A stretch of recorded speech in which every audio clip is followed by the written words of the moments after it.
46% still at sea. How far has BP oil dispersed south toward the Tampa Bay area? So what are the effects on our area? What is the possible migration of a spill of this magnitude?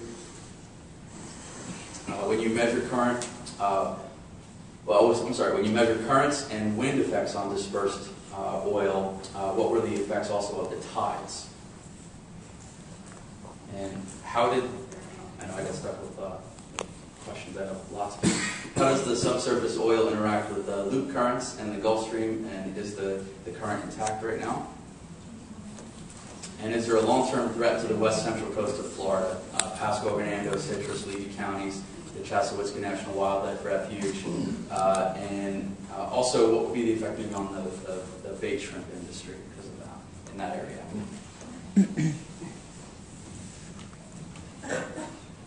Real quickly on the biological questions regarding the turbidity effect on fish.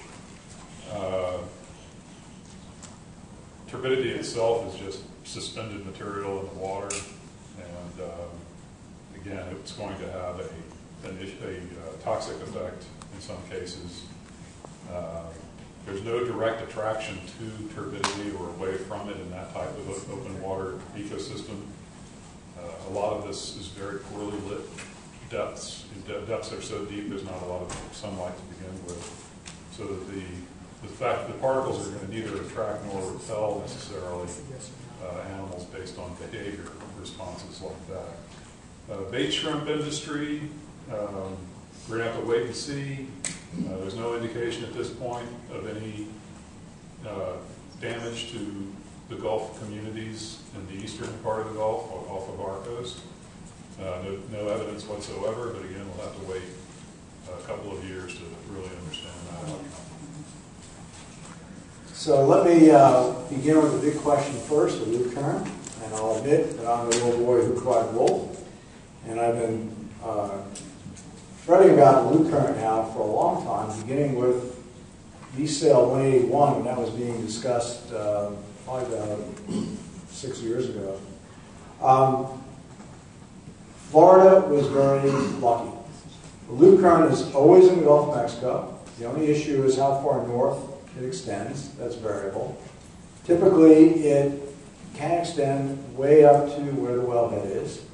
And typically, it can go right through the so-called lee site 181. The fact of the matter is, an eddy broke off early in the evolution cycle of the loop current this year. And so the connection between the wellhead and the Florida Straits was broken, and we didn't get oil up the East Coast.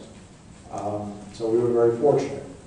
But whether or not, you can't dismiss that, because if this ever happens again, we might not be so fortunate. Let's go to tides. The tides are very small in the Gulf of Mexico, the tidal currents, relative to all of the other currents. The only place they're really big is in and out of the estuaries.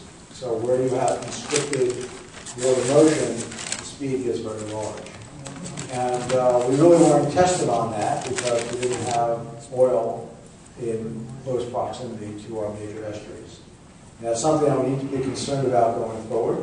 And I believe that the state of Florida has to start taking its estuaries a lot more seriously than it has. And I will say, presently, we do not have tools in place to deal with the issue of substances flowing in and out of our estuaries, and that needs to change.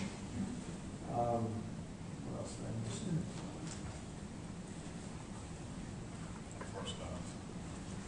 miss? Okay, so again, how far south? That's a measure of the loop current. Fortunately, it didn't go too far south.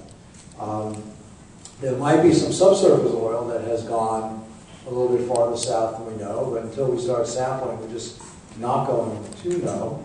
I think the other question was, do we have to worry about our beaches? And the answer is, I think, yes. Until we can map out where the subsurface oil is, we will not know whether or not oil may eventually get to our Florida shorelines. And so this upcoming cruise that Dr. Hollander spoke about is extremely important. DeSoto Canyon is not just where things upwell. You have upwelling everywhere south southeast of DeSoto Canyon. And the one thing I haven't seen in any of the NOAA plans is to sample that region. So a major place of importance where many of our reef fisheries actually are concentrated are not included in anybody's plan right now, and that's something I hope will change as well. With regard to the subsurface plan, back in September, it wasn't the end of September, it was October. Around it was the beginning of September, excuse me. There was an initial plan for the subsurface oil. It was created with a lot of hesitation from the academics, and they went back to the drawing board.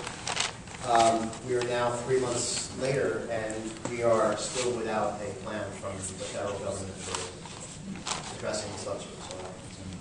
It's imminent, but it's been a process. It's a quick yes or no. This is a quick yes or no question for all three of you. It was addressed to Dr. Weisberg. Will your concerns and lessons learned slides be available online? And I just ask each one of you, is any of your material available online? It certainly can be made available online. Everything that we did was pretty much available on the internet, so if there's interest in this talk, I'd be happy to put it online. You as well, right? Yeah, I have stuff online. There's been stuff through the press, through other talks. This can be put online. There is material that is going to publication at this point. So some of these are unpublished documents. That's the risk we take. And then one more. Yes.